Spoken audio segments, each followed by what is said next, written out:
వాడి కథ వింటావా?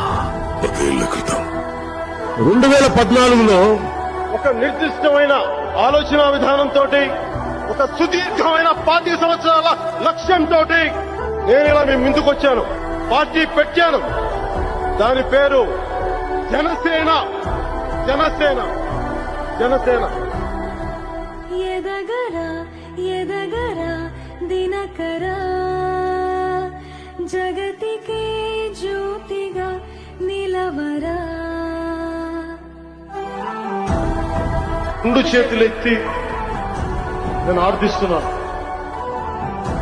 ఈసారి జనసేనకి నిలబడండి ఎన్నికల్లో.